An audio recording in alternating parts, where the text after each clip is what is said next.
With Meiko Satomura concluding her illustrious 30-year career, I thought it would be interesting to look at my favorite of her feuds against the one and only Kana, aka Asuka in WWE. Satomura's programs against Aja Kong and Io Shirai are also excellent, but what Satomura can be in those programs, and almost every other, is highly influenced by her opponent. Aja Kong had a huge size advantage throughout the program, and when it started in 1998, it was the up-and-comer Satomura versus the former WWA World Singles Champion Kong, with an overmatched Satomura trying to figure out how to bridge the experience gap against the most dominant woman of the 1990s. That program was key to putting Satomura on the map, and since Kong is still wrestling today, almost 40 years after her debut, has morphed into different things as Satomura's stock rose and Kong's dropped, but to me it will always feel like the rivalry of the young Satomura that Chigusa Nagaya wanted to be her successor, rather than the rivalry of the boss persona Satomura was finally able to carve out for herself once Gaia closed. The Io Shirai program is the best feud of Satomura's career if we include the tag matches, because the March 21st, 2016 Stardom Satomura and Hojo vs. Io and Mayu Iwatani is both the best match and the best performance of Meiko's career. These matches are nonetheless style clashes in the sense that Satomura is the beatdown, while Io is trying to win with her speed and athleticism. There's nothing wrong with Io doing her moonsaults, but that's not what Satomura is actually about. What's great about Satomura's series with Kana is that Kana basically only uses shoot wrestling offense in these matches, which allows us to see the wrestler Satomura really is. Satomura could do whatever offense she wanted against Aja and Io, but there isn't necessarily any benefit to limiting herself against them. Obviously these matches can still be more or less realistic, but there's no match against them that can actually be called realistic, unless perhaps you got Aja back into the mindset of the brief moment in 1998 where she was sort of interested in the grappling style Mariko Yoshida was teaching in Arjun. Kana is one of the only opponents Satomura has faced that's more realistic than she is, and with Satomura leading their first two matches especially, these matches showed what she really values, as opposed to what she's doing because, why not? People want Satomura to be a shooter because she mainly uses kicks and submissions, but she is very much an old-school technical pro wrestler who worked a few times in Tatsumi Fujinami no Samu Nishimura's Muga promotion, which worships 70s technical pro wrestling. Meanwhile, Kana works some in Batlarts, which worship 90s PWFG shoot wrestling. This might not sound like much of a difference, but shoot style isn't one of those things you can blend and meld with other styles to positive results. You're either doing shoot style or you aren't. It's a decision that reverberates through every choice that you make. The one issue I have with the Satomura vs. Kana series is that Kana is essentially doing shoot style. Basically everything she does is a kick or a submission, but Satomura isn't that disciplined, and that lack of ever fully committing to one thing or another yields matches that have fantastic portions, but always feel a bit off to me. Satomura certainly did less silly stuff than she normally would, because Kana never went down that path with her own actions, but Satomura was the one dictating their first two matches especially, because she's the veteran and was the much bigger star at the time. She could have eliminated some frivolous stuff, but specifically chose not to. Satomura's choice to use too many obvious pro wrestling holds hurt their matches, at least in my opinion, especially since she established the fakery early on, rather than at least playing into the illusion for a while, and made concessions to pro wrestling there was no real reason for. One could argue that a certain number of people need the action and movement of Satomura's charging elbow into the corner, slingshot foot stomp, or cartwheel kick, but no one needs a body slam, or a traditional pro wrestling armbar. I don't think there's a huge difference between what these two were actually after, but there was enough of a difference to keep their matches from reaching the level I believe they were capable of. With the removal of a half dozen moves, and more emphasis on the intense and aggressive nature of their realistic offense that they do so well, providing a real aura of danger to the proceedings, their matches would likely have been a lot more enthralling. I have to review the matches they gave us rather than the matches I wish they did though, but in short, these are tremendous examples of safe, grappling-oriented exhibitions that sometimes get so carried away with the impact of the kicks that they might not be so safe after all. This was an important series for Kana because it was the opportunity to test herself against a more respected and famous serious wrestler who was in her prime. Kana didn't really get singles wins over women who weren't from her own generation in Neo. Her career was pretty stagnant there, and she didn't have any particular standing when she met Satomura for the first time in Kana Pro on April 29, 2010. Starting to promote her own shows in 2010, and taking on men there and in Yoshihiro Tajiri's Smash promotion was what got people to take notice of her beyond being an excellent mid-card talent. This was a series where someone could prove superiority within their style. On a given day, Kana could potentially have a better shoot-style match with Shu Shibutani or Io Shirai because they would fully acquiesce to what Kana was after, but they were also her peers and wrestlers she was supposed to beat most of the time.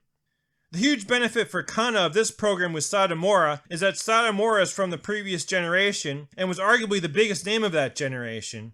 Plus, she was known for her toughness. This was the ideal opponent for Kana to stand up to and make her name against. This first singles match between what ultimately ended up being two of the bigger names and better performing women of the 2010s was by far their most brutal. Kana was the up-and-comer encroaching on Satomura's realistic turf, and the realism here was definitely focused on the stiffness and intensity of their kicks. Satomura is known to pick her spots to try hard, but she certainly showed up for this match against Kana. Satomura and Kana certainly move well with one another, put some effort into making the moves look painful and showing a little resistance to what the opponent was trying. This match was very precisely executed. The first half wasn't amazing. Both performed well, but kind of just did their thing on the mat. The second half was nuts, though. This portion certainly contained most of the striking, and wow, this was definitely above and beyond what they would do with their typical opposition. They did a great job with the escalation, and the intensity shot through the roof, with both women really bringing the brutality in the later stages. At 16 minutes 48 seconds, this was a reasonable length, especially for their more realistic style, with the audience still in awe of their strikes, rather than the kicks becoming redundant like they do in almost every long Noah match. Satomura won with a rear naked choke after an axe kick that was the one strike tonight that didn't connect well, seemingly just grazing Kana's hair. I give this match 4 stars. Their second match took place on the Kana promoted Triple Tails show on February 11, 2011. Triple Tails being Kana's group with the Shirai sisters before Io left to join Stardom later that year. This started like it was going to blow their 4:29:10 match away with great fire and intensity, but lacked the escalation and brutality of the second half of that match. If you could combine this first half with that second half, you'd definitely have a great match. This match peaked in the first 5 minutes though, and actually de-escalated after that, arguably even dragging a bit. The opening was so impressive though. It was high intensity right from the outset, with heavy hitting exchanges. There was more struggle and more danger early on. Satomura again undermined the believability for silly moves that detracted more than they added though. 1 minute they were exchanging snapmares, the next they did this great hesitant feint-filled kicking segment. I think they worked better together now that they had a match under their belts, but the structuring was way worse. This match was the most pro wrestling oriented of the three, with Satomura getting a running elbow in early and a couple Death Valley bombs in down the stretch. Kana also did a reverse DDT this time and tried running the ropes because why not if Satomura was going to do a reverse elbow off the middle rope anyway. About 5 minutes in, things started to slow down as they got into the grappling. This was some good submission wrestling to be certain, with Kana attacking Satomura's left leg, focusing on the knee or ankle with most of her submission attempts, except the one that counted because it actually finished. There were bursts of striking action intermixed, with some brutal head kicks, but this time the goal seemed to be getting a submission rather than scoring a knockout, so they would pounce on any opportunity to get back to the grappling. I didn't find the finishing sequence where they suddenly showed fatigue during the final kick exchange to be very convincing.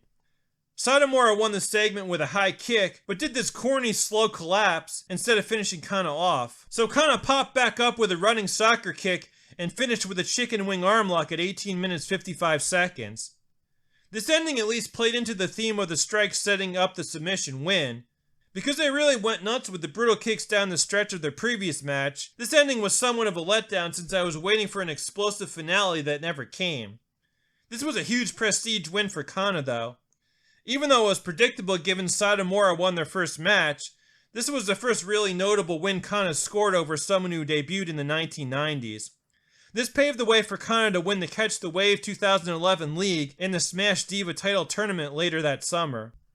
I give this match 3 3/4 stars. Their only meeting in Satomura's Sendai Girls promotion took place on August 30th, 2013. A 20-minute draw, this was the longest of their 4 meetings. Tragically, as with most notable Senjo matches from the first decade of the promotion, it doesn't seem to have been recorded. Their final meeting took place in Kana Pro on February 25th, 2014. This was a little closer than their previous matches to being the shoot that I was hoping for, because the structuring was superior and the moves were ordered better. It felt more like a fight than their second match, and in some ways also than their first, although that was clearly the most brutal of the three we have footage of. The action was very intense and aggressive. What made this match different from their previous matches, and in fact unique in the history of pro wrestling, was the atmosphere. They had a shamisen player on the stage behind them playing throughout the match, somewhat trying to interpret the action and make it more dramatic. The arena was lit with a dim blue light that also lent a more cinematic feel to the proceedings. Unfortunately, there still wasn't much storytelling going on from the wrestlers. This match flowed better than their previous two though, with both performers largely being opportunistic.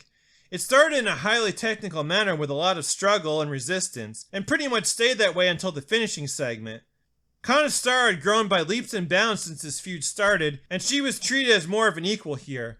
Rather than Satomura calling the shots as in their first two matches, Kana seemed to have a lot more influence over the direction of this one. Their chemistry was better from being more used to each other now, and both had improved from 2010, and were now around the peak of their confidence and abilities. Satomura stayed aggressive, and while there were a couple high spots I could have lived without, she at least did things that were meaningful and did them quickly so it wasn't straining credibility as much as it might have. There was no dead time here, or really in this entire series. Kana was very submission oriented, particularly working Satomura's knee. The best of these spots saw Kana turn Satomura's Pele kick into a knee bar. Kana eventually won via ref stop with the triangle. This was a huge win for Kana because she managed to win the series 2-1-1 over the older, more experienced star from the previous generation, something that has been rare in Japan, especially since the 1990s. The second half of their first match was the craziest stuff they produced together because they just tried to kill one another, but this felt like their most successful match as a whole because it was more fleshed out and well balanced from start to finish.